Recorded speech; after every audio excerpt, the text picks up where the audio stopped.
Hey everybody, I hope and I pray this is my last recording for this week. So the word that I chose was mercy seat. In Greek, I believe it's pronounced ἱλαστήριον. Now, Logos pronunciation thing has like an Italian accent, maybe, so that may complicate the pronunciation, but I'm going with it.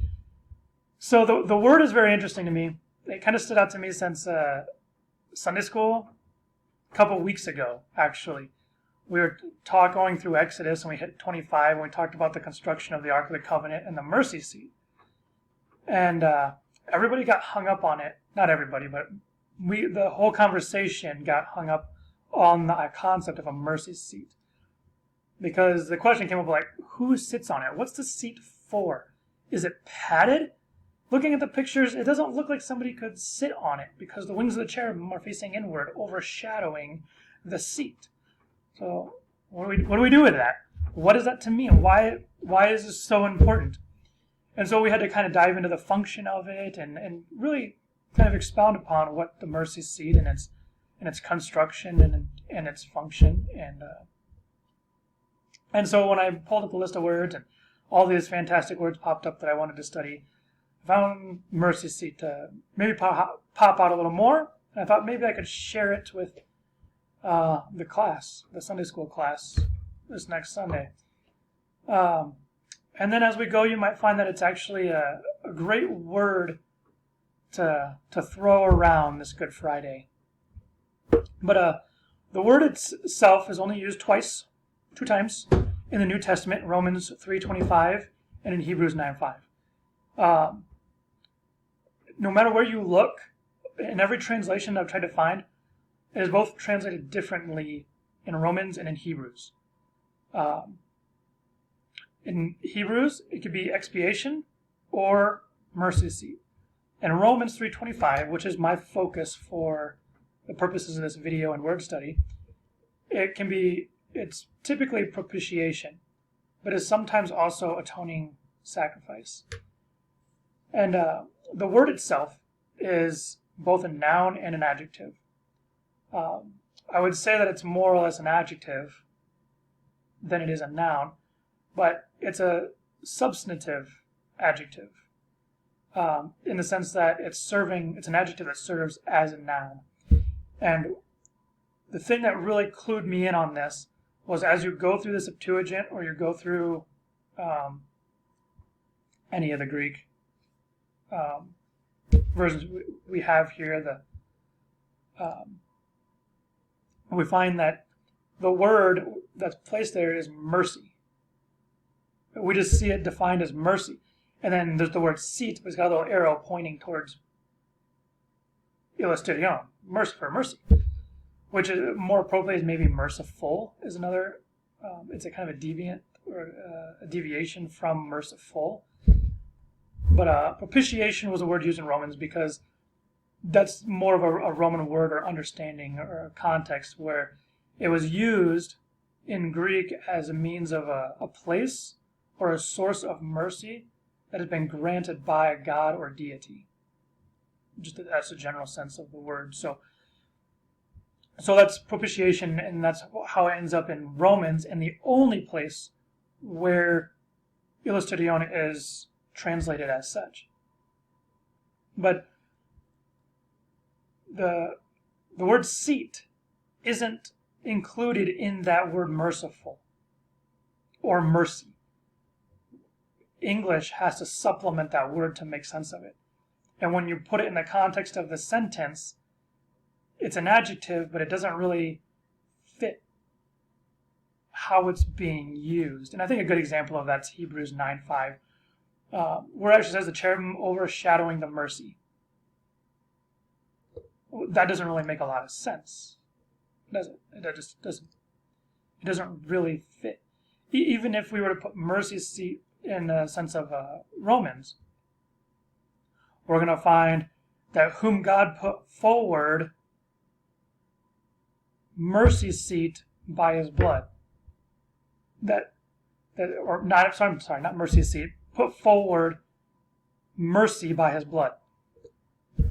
So it's more of a thing or a noun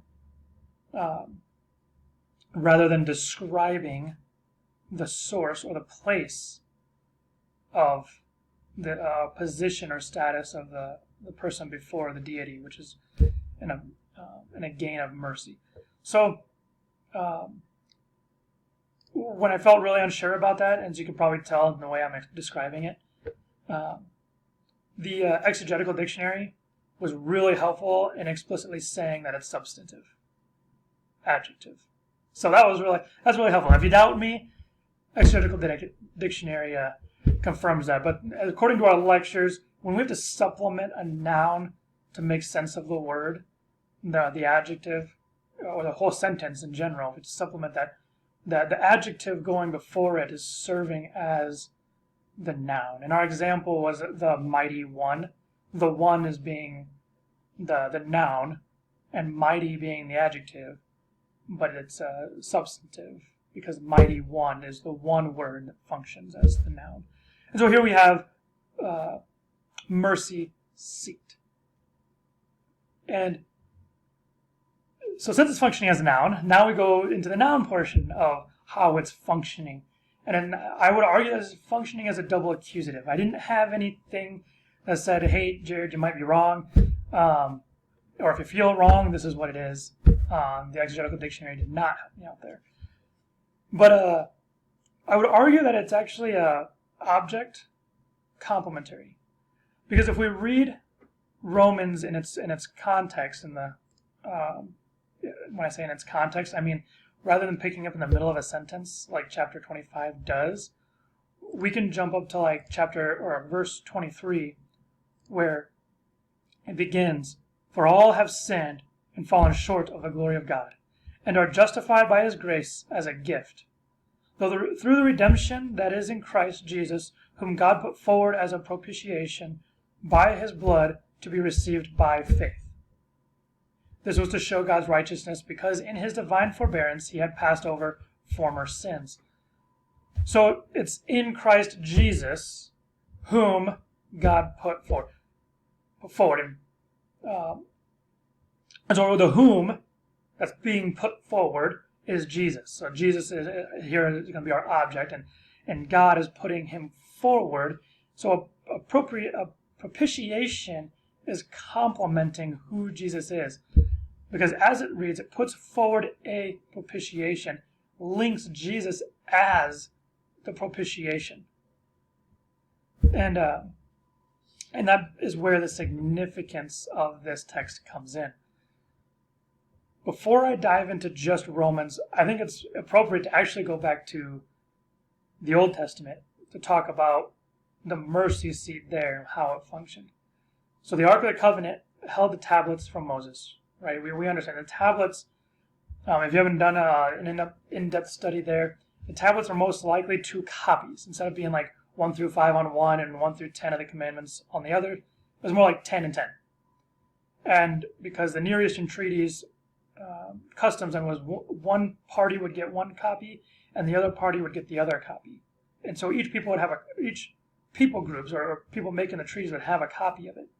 So both copies are taken and put in the Ark of the Covenant, and then it is sealed with this lid or this cover called the mercy seat.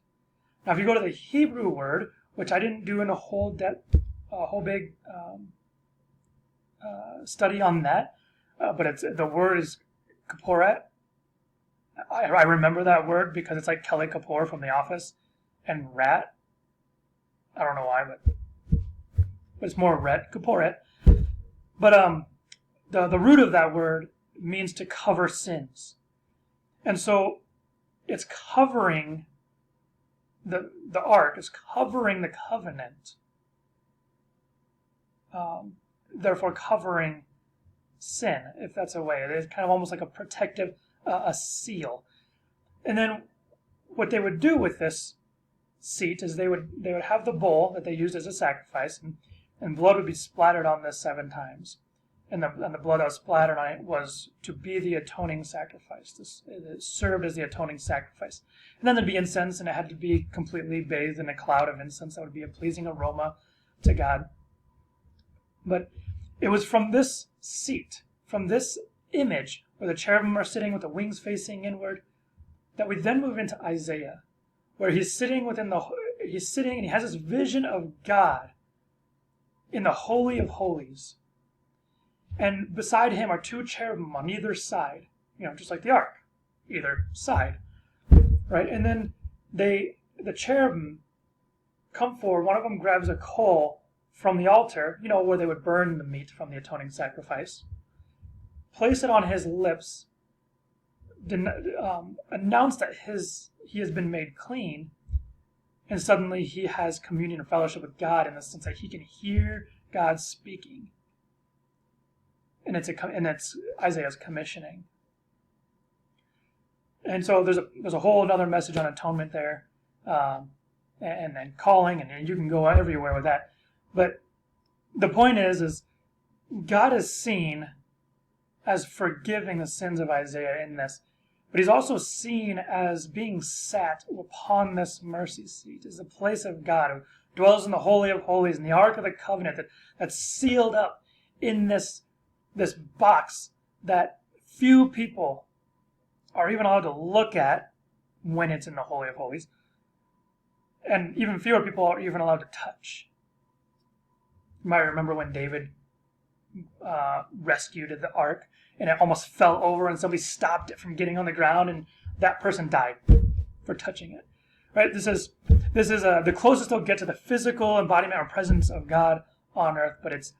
And if that's the case, then it is sealed in his bosom. The covenant is.